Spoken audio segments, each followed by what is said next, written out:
What is up, guys, and welcome back to a brand new video. We are here for the Australian Grand Prix, penultimate episode of Season 1. We're coming home. Marduk Motorsport is having its home race. I can't wait for this. We've got a lot to get through in this episode. We're getting towards the end of Season 1. Many things to deal with.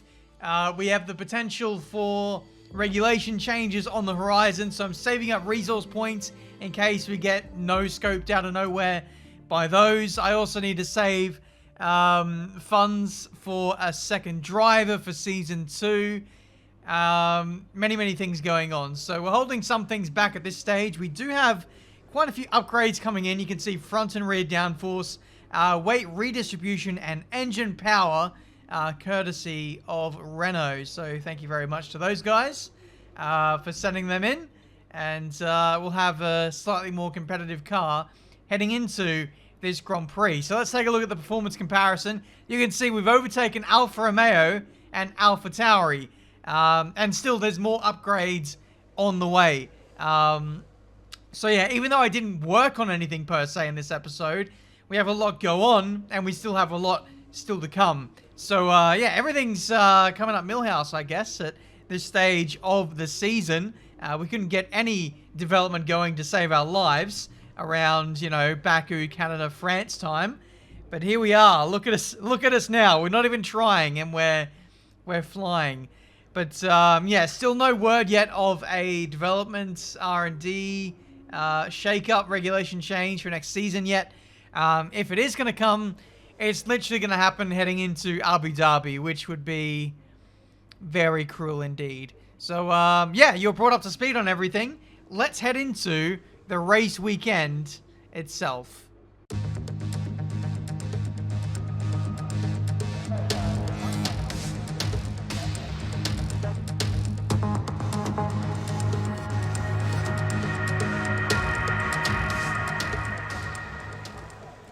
Okay, here we go for qualifying for the Australian Grand Prix.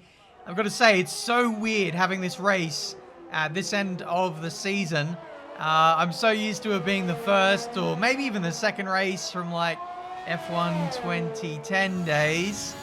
But yeah, I guess it almost makes the race a bit more special for me personally, as Antonio Giovinazzi is out of the session. And he's been taken out. Well, no, he's had a failure of some kind.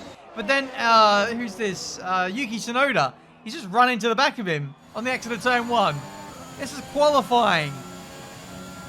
Qualifying, guys. Calm down. Jeez. Oh, we still got a tire on the racing line at turn 1, which is absolutely lovely. P14 in the standings so far in Q1. But yeah, this race, I don't know. It allows me to focus on it. I don't know. It's a bit weird in this post-COVID era. When F1 doesn't go to Australia anymore. I really want to do well here. And it's like, it's not the opening race of the season. Like, when you come here at the start of the season, you're focusing on the season as a whole, and maybe not so much on this race as a whole. But here I can just focus on getting the best result. This just sounds stupid the more I say it. Of course you want to do well every time you come here. But, I don't know. Oh dear. Oh dear. Oh dear. I'm just going to shut up. We're going to move on with this qualifying session. You can see a bit of a moment here out of the Fast S section. I did a really poor job of explaining what I was trying to say, but just bear in mind, it feels a bit special coming to the Australian Grand Prix this time around, and I can't quite put my finger on it, is basically what I'm trying to say. Anyway, we get through Q1. Only just, though, by 0.03 of a second. So we had a few wobbly moments through turns 10 and 11. We had Yuki Tsunoda crashing with Giovinazzi. Dan Ticktum only just missing out there, unfortunately, by a 10th. But it is one Marduk Motorsport car progressing through to the next part of qualifying. I think if we can get a good quality here, if we can maybe sneak 1 or 2 more positions, we're getting towards the back end of the season now, where people are going to be running low on engine components. I think there's a good chance we could sneak a few more positions up the order, and you know, we could be defending some really solid track position come time for the race. Again, a little bit of a wobbly moment there through turn 5. but we get through there relatively cleanly. P15 at this stage. We're up by 5/10. The first run that we did, to be fair, was a banker run on used tires. But this is a brand new set of softs that we're chucking on at the end of the session when the track is at its best. As we run through turns 10 and 11, we can gain a lot of time through here if we get it right. Really cheese the entrance and the exit. Nearly died, but it's absolutely fine. Third sector now. This is where we can make up a bit of time if we absolutely nail these corners. This is where my used softs were dying off in the opening run. I ran wide in the last two corners there. And yeah, it's definitely going to cost me a tenth or two through the last couple corners now. And we're just picking up so much time on brand new tires. 1 second faster than our previous best. That's an 18.7. By far the best time I've done all weekend. And that gets us ahead of Raikkonen, the old boy, who is retiring, not only in real life, but in the game as well at the end of the season. So there we go, P14. Could we have got any higher? Maybe, on a perfect lap, but anything more than that would have been a massive stretch. So yeah, there we go, P14. I think that's not too bad considering where the car is at R&D wise. I think we're going to be starting slightly further ahead than that in the race. But more importantly, we have flexibility in terms of strategy. We can start on mediums, finish on softs, maybe go for a faster lap. The possibilities are endless. Let's do this. Welcome to Melbourne. You can hear the roar of the crowd out there, which can only mean one thing. Race day is upon us. Anthony Davidson joins me once again in the commentary box, and it's fantastic to have you with us here today.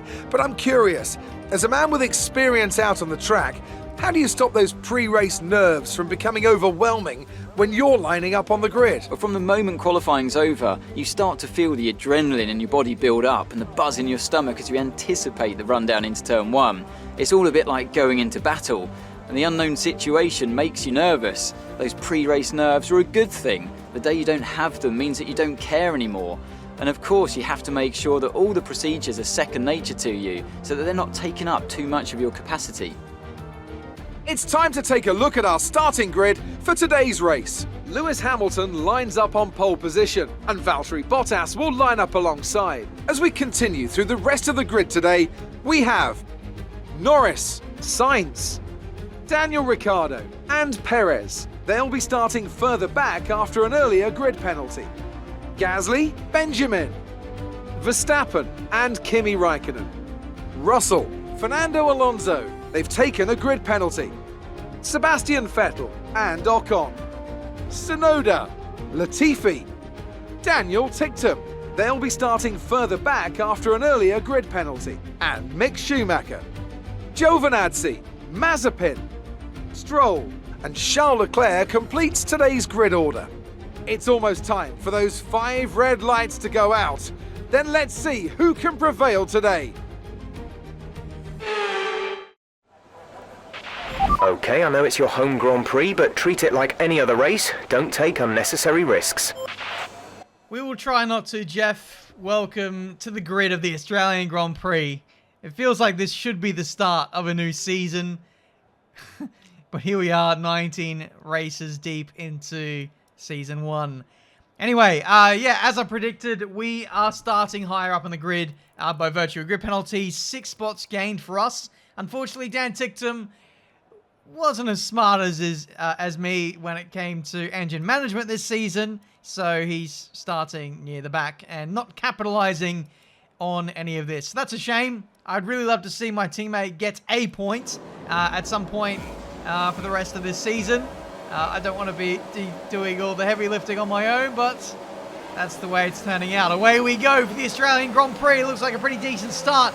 No, it's not a great start. We are starting alongside the likes of Gasly and Verstappen was going to get us all day long on the run into turn 1. We're getting overtaken now by George Russell around the outside at turn 2 there, and now he's trying to block me off as we head down into turn 3. I'm going to have none of that, and I'm going to try and sneak up the inside of Gasly, but To no avail. We don't get the spot. Had the corner cut. Safety car has been deployed. We've been informed of For an incident what? which has resulted in lots of loose debris on the track. For The what? safety car I is being don't deployed. actually know. There's a few people who dropped off the train there. I think it was a Williams or an Alpine right at the back. And maybe an Alpha Tauri. So maybe they had a little bit of a crash back there. But I'm opting to stay out here on this opening lap. Tiametmarduk not boxing under safety car. Are you feeling okay? The logic here is that I want to keep the track position that I've got. We're in a slow car.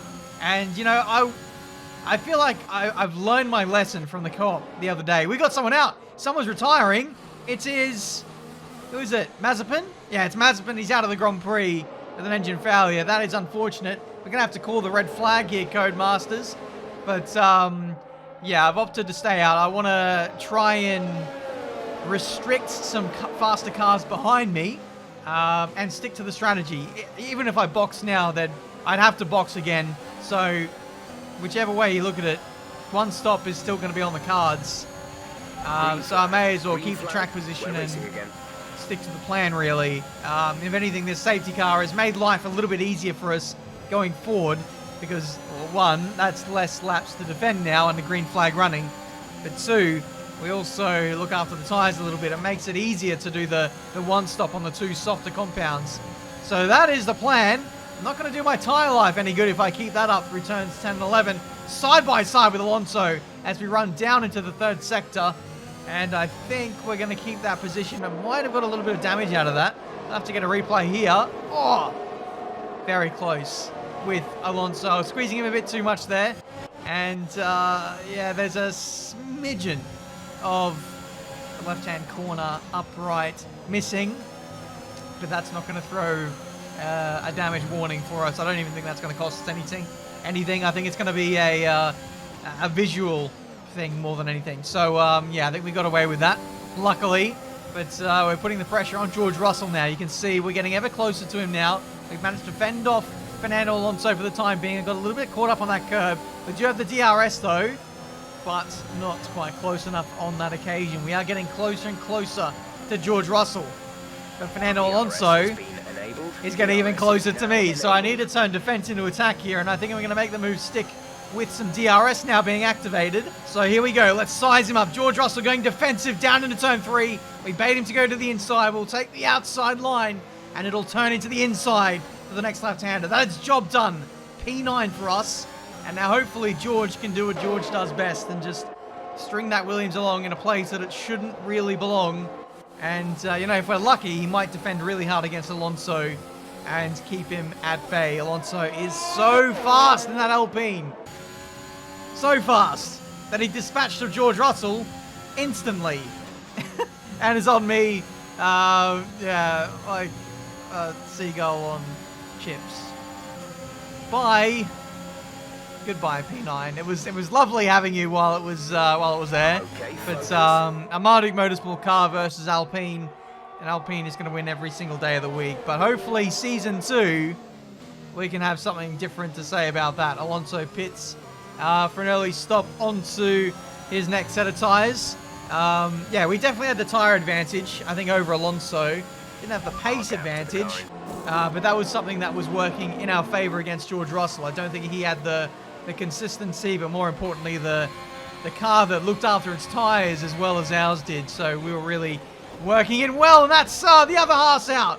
That's Mick Schumacher running straight into the back of potential championship protagonist Max Verstappen. Safety car has been deployed for the second time in this race, and this time we are going to take the option to stop under safety car. We're going to switch to mediums. Well, Jeff was offering hards, but I'm going mediums. We're a couple laps short of our pit window, but because it's the safety car, we'll get a few extra, slow laps, and we'll get to our, pit window lap anyway. So we'll take no life out of the tyres, and we should be able to get to the end with the pretty good tyres by the end, hopefully. So here we go, onto mediums. Everyone else, I'd say, is going to be on hards, so that's going to be the initial advantage for us. Double stacking at the team. Not too bad there for the second driver, which is nice. So, yeah, nice to see that we both were able to capitalize on the safety car coming out. And, you know, I've definitely jumped a few guys, Latifi and Alonso. And hopefully Dan Ticktum has jumped a few people as well. Doesn't have to worry about the Haas's putting pressure on him. But, you know, if we're lucky with Dan's fresher tyres, he might be able to put pressure on the Williams guys and back me up for, I don't know, a low teens position, maybe even points if all hell breaks loose for the second half of this race. But here we go, underway for green flag running once again. Not Fernando, Lando. That's the Ando I was looking for. Lando leads the race over the two Mercedes, so he's looking pretty good for the win in this Australian Grand Prix. Lando is going to be a very tough cookie to crack in that McLaren, which has so much straight line speed. If he's got the downforce to back it up, he'll be untouchable in this race, but only time will tell. Giovinazzi up next, and he's on the hard compound tyres. What's unique about Giovinazzi is that he actually hasn't made a stop yet, so he's got old hard compound tyres on. In an Alfa Romeo, he's going to have absolutely no pace, so we need to get past him quickly, because we can see an Alpha Tauri just up the road. I think it's Pierre Gasly. As you can see, we're trying to overtake Giovinazzi around the outside, down into turn 3. We've got the ever-lurking Fernando Alonso in the background, so it's very important we put a car between us and him. But knowing Fernando, he'll gobble up that Alfa Romeo in no time, and he does so. DRS is now enabled. Verstappen really struggling to make work of Tsunoda, and it looks like we might be able to get both of these guys. They both get a horrible run out of turn 2. We're going to squeeze up the middle of both of these guys down into turn 3. Cut back to the action bed. What's going on? There's the replay. Just enough space for us to get through. Down into turn 3. Max gives us no room. No room whatsoever. Tsunoda is off the track. It's all kicked off in this Australian Grand Prix. And this is why. 3 wide down into turn 3. It just never works. Max went in too deep, too narrow. Looks like one of the Alpines has hit us. I think that might have been Fernando Alonso. But yeah, here are the replays in all their entirety. And yeah, Max, that was silly. But also the move from the Alpine. They had all the time in the world to react. That was also silly. Tsunoda, unfortunately, was the innocent party in all of this. There's not much I could have done either, to be fair. And yeah, the Alpine just goes yeet. I don't want a front wing anymore. Fernando, you drove so well up until this point. You kept me under... The underbody's taken a little damage. Watch out for it. There's been an incident on track, but officials aren't looking to push for a safety car right now. Just be careful. God damn it. Floor damage. That could be game over for us. That could well be game over for us. You can't fix the floor, and when you get floor damage, well, in my experience, it almost makes the car undrivable. Speaking of undrivable, there's Fernando coming into the pit lane with no front wing, even though his shadow is there. But yeah, that's so frustrating. I was driving pretty well. Fernando as well was driving really well. Leclerc has come out of nowhere on soft compound tyres and is now attacking me. I think Leclerc's going to have to make another stop potentially, but yeah, this is the state of play. That is the other Alfa Romeo of Kimi Räikkönen, I believe, just up the road on hard compound tyres, holding up all of these guys. So even though I'm limping with some damage, I'm catching up to this next train of cars, and Räikkönen is the man that I have to thank for all that. So let's hopefully get in the mix here. You can see Ricciardo getting really frustrated behind Räikkönen. Unable to make quick work of him. Here we go into turns 10 and 11. This is where floor really helps me. But I'll be honest here, guys. The car feels pretty diabolical through high-speed corners. The stability just isn't there. Oh my goodness, we nearly spun. We nearly hit Räikkönen at the same time. We managed to get that all straightened up. And up the inside of Räikkönen into the second last corner. Rear end kicking out. Rear tyres are not going to be happy for the rest of this race, I can tell you that much. But we get P9. We managed to limp through for P9, and we might have 8th place against our name because Sergio Perez, just up the road, is now out of this Australian Grand Prix. Caution. So many reliability failures, so many DNFs for Red Bull, but for Perez especially, he has just not had any luck this season. Anyway, Lando still holding firm there in P1 at this stage. Bottas trying to keep the pressure on. I think Lewis Hamilton is catching up as well. He had to get through some traffic, but now he's on an absolute charge once again. There is Lance Stroll catching up to me. He was about 4 seconds back, but now he's really making quick work of us here, and we're just struggling. To be honest, he goes around the outside. We nearly made contact like we did with Fernando at the start of the race at that very spot on the circuit. But yeah, Lance Stroll is through for P8. We'll see if we can answer back on the next 2 straights. We'll get DRS for both of them. So we'll do our best. We're not going to be happy in the straight line. But the stability, the confidence is a little bit rattled with this damage. Through turn 1, we're pretty strong at turn 1, which keeps us close. We'll open the DRS and go up and overtake. Lance Stroll not in high engine mode, so we're going to go around the outside at turn 3 on worse tyres, you'd have to say at this stage. We get the job done. We nearly oversteer into a massive crash there. But somehow... We've moved into P8. That's P8 now. Thank you, Jeff, for stealing my thunder. I was about to say that. Somehow we have managed to claw back our position. Later on this lap, Stroll attacking me once again. This time, unable to get the job done. And now here are the Mercedes boys. This is Bottas getting overtaken and attacked by Lewis Hamilton. At turn 4, Lewis gets the job done. Valtteri settles for P3. And now Lewis is going to go for a charge against... I nearly said it again. I nearly said Fernando. Lando. There goes Lance. Once again, I think he might get the job done this time. 3 laps to go, and my tyres are really feeling worse for wear, unfortunately. Mediums are just dying off faster than the hards. They've got a better car. And I think it's only inevitable that we're probably going to lose this position, given what car we're in. But I'm going to try and fight back if I can. I'm not as close out of turn 2 as I was last time around. And I think Lance has learned his lesson. I think he's used a little bit more overtake at that part of the circuit. And disappointing. Keeps the position. It's going to be P9 or P10. or P11 in this race. Let's take your bets for where we're going to finish in this race. I'd like to say P9, but for Fernando, I'm just obsessed with Fernando today. Why do I keep mentioning him? He's in P nowhere right now, but Vettel might have other ideas. Here he goes round the outside into the third sector, but no cigar for Seb on this occasion. Last lap of the Grand Prix, heading down into turn 3. Not attacked there, crucially.